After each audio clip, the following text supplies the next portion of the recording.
Pernah gak sih kalian berpikir kenapa orang-orang Minangkabau atau orang Padang selalu kita temui di berbagai penjuru Nusantara, bahkan dunia? Kenapa sih bisa demikian? Oke, kita akan mulai. Halo Waras People, apa kabarnya? Orang-orang Padang atau orang Minangkabau sering kita jumpai di berbagai penjuru Nusantara, bahkan di dunia. Bahkan kehadiran mereka tidak lain adalah berusaha, terutama dalam bidang dagang. Kenapa mereka memilih usaha dagang dalam mencari kebutuhan sehari-harinya? Ini menjadi pertanyaan yang besar buat kita ya. Kenapa mereka sering sekali melakukan usaha dagang atau perniagaan dalam perekonomian kehidupan mereka? Aneh sekali ya. Padahal kan bisa saja mereka itu bekerja di orang lain atau di perusahaan-perusahaan besar gitu. Tapi kenapa mereka memilih berusaha dagang? Aneh kan? Oke, pembahasannya kita akan memulai pembahasan mengenai hebatnya orang Minangkabau di dunia ini. Bisa menguasai sektor perdagangan di Nusantara atau bahkan di dunia. Aneh kan? Keren sekali ini. Tentunya teman-teman semuanya, penyebab mereka bisa menguasai sektor perdagangan di Indonesia bahkan di dunia adalah karena hobi mereka, yaitu berdagang ya. Kenapa mereka berdagang? Mungkin kita ambil dari kacamata sejarahnya ya. Bahkan dari segi kacamata Islami gitu. Mengapa mereka hobi sekali melakukan aktivitas perniagaan melalui jalur dagang gitu? Karena di dalam Islam mereka meyakini bahwa usaha yang dicintai oleh Rasulullah Shallallahu Alaihi Wasallam adalah berdagang selain berternak ya. Jadi mereka ini orang-orang yang sangat religius sekali ya, karena mereka itu memiliki aturan atau hukum yang disebut dengan adat basyandi syara basandi kitabullah, yang dimana mereka itu mengikuti ajaran sunnah Nabi dan kitab suci Al-Quran. Jadi maka tak heran kenapa mereka bisa menguasai sektor perdagangan dalam segi finansial atau ekonomi gitu ya. Karena mereka mengikuti jejak langkah Rasulullah, yaitu dengan cara berdagang.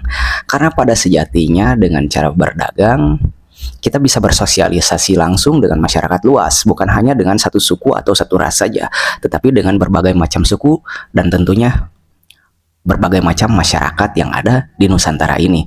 Sehingga tidak heran gitu ya, banyak sekali pedagang-pedagang ulung yang berasal dari Minangkabau atau Padang.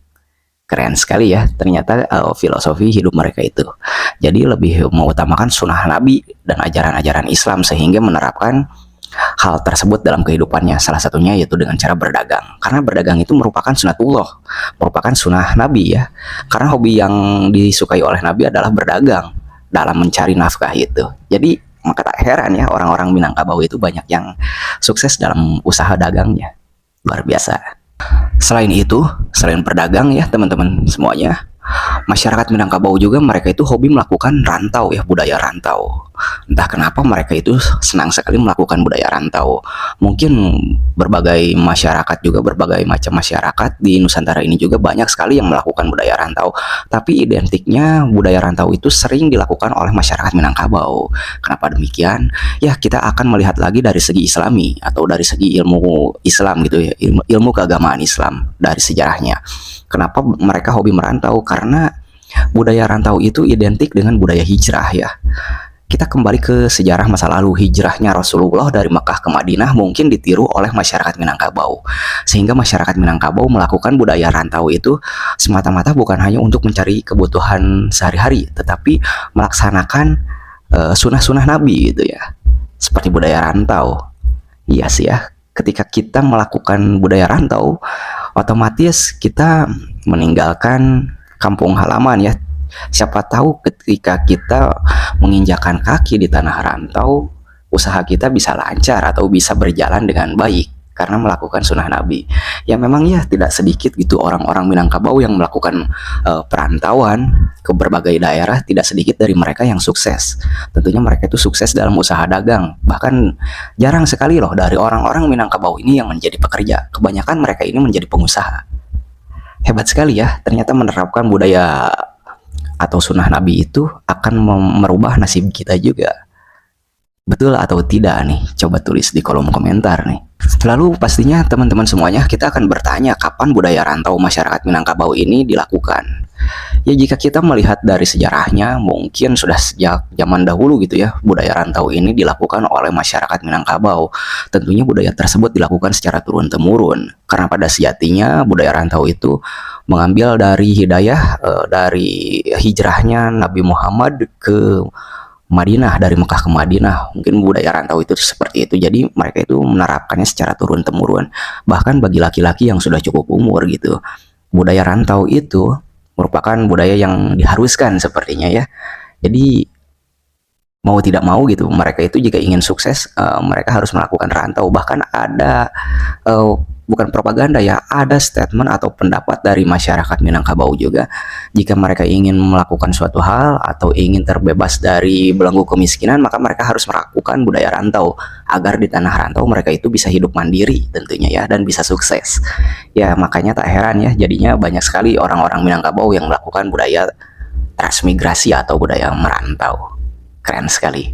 Lalu kita jika mendengar orang Minangkabau atau orang Padang, pastinya kita akan mendengar stereotip negatif dari mereka. Apa sih stereotip negatif dari mereka? Ya, mereka ini sering distereotipkan sebagai orang-orang pelit katanya. Nah, stereotip tersebut merupakan stereotip yang tidak tepat sih kalau menurut saya ya.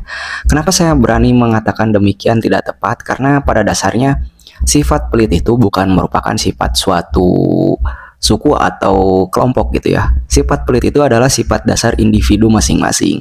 Jangankan orang Minang gitu ya, orang selain orang Minang juga kalau memiliki sifat pelit itu tetap saja pelit walaupun dari luar Minang juga. Jadi sifat pelit itu bukan sifat suatu kelompok ya, tetapi merupakan sifat individu. Kenyataannya banyak sekali orang-orang Minangkabau yang bersifat dermawan ya. Salah satunya organisasi Mercy itu yang bergerak dalam bidang kesehatan di dunia ya. Mereka itu membentuk atau membuat sebuah rumah sakit Indonesia tuh di Gaza, Palestina sana. Siapa sih sebenarnya pendirinya? Nah, pendiri organisasi Mercy ini merupakan orang Minangkabau yang bernama Jose Rizal ya, kalau nggak salah mah. Bisa kita searching lagi kalau kurang tepat pembahasan saya ini. Beliau ini mendirikan rumah sakit Indonesia di Gaza, Palestina sana ya. Jadi apakah kita pantas mengatakan orang Minangkabau ini pelit? Tidak loh. Nyatanya mereka ini humanis sekali ya. Banyak sekali kedermawanan mereka yang tidak kita ketahui. Luar biasa kan ya, stereotip negatif ini, stereotip pelit ini ternyata bisa dipatahkan dengan berbagai aktivitas kedermawanan masyarakat Minangkabau. Mungkin mereka ini di sini tuh bukan pelit ya, kita luruskan lagi. Di sini tuh mereka itu bukan pelit, tetapi mereka ini bukan perhitungan lagi ya, tapi memikirkan mana yang lebih bermanfaat dan mana yang tidak. Kalaupun mereka dianggap pelit, itu mungkin pola pikir Anda saja ya yang seperti itu, tetapi mereka itu tidak pelit. Banyak sekali mereka yang dermawan, banyak sekali mereka yang menyumbangkan harta kekayaannya untuk kebaikan masyarakat umum. Luar biasa nih masyarakat Minangkabau ini ya. Jadi stereotip pelit itu stereotip yang tidak benar gitu ya kalau menurut saya. Gak tahu sih kalau menurut kalian, coba tulis di kolom komentar ya. Lalu teman-teman pastinya kita akan bertanya ya, siapa saja sih yang nggak tahu tentang budaya rantau mereka? Pastinya kita ini beranggapan mereka itu semua itu mencintai budaya rantau gitu ya, orang-orang Minangkabau ini. Siapa sih yang nggak tahu tentang budaya rantau masyarakat Minang? Pasti semua masyarakat Indonesia mengetahui budaya orang Minangkabau ini, yakni merantau ya. Tidak heran gitu, kita banyak menemui orang-orang Minangkabau di berbagai penjuru Nusantara. Jangankan di Nusantara, di luar negeri sekalipun kita pastinya akan menemui orang-orang Minang, terutama di restoran Padang ya. Banyak sekali mereka yang merantau membuka usaha yaitu rumah makan Padang. Keren ya. Lalu teman-teman semuanya, pastinya kita akan bertanya kenapa sih orang-orang Minang itu hobi sekali melakukan budaya rantau dan berdagang. Ya, apa yang saya bahas di awal pembahasan, mereka ini hobi merantau dan hobi berdagang semata-mata adalah karena mereka menerapkan sunnah Nabi, yakni berdagang dan merantau atau hijrah ya. Makanya tak heran banyak sekali orang Minangkabau yang melakukan budaya rantau dan budaya dagang, karena mereka itu menerapkan sistem atau sunnah Nabi dalam kehidupan sehari-harinya. Makanya tak heran orang-orang Minang banyak sekali kita jumpai gitu ya. Hebat sekali nih.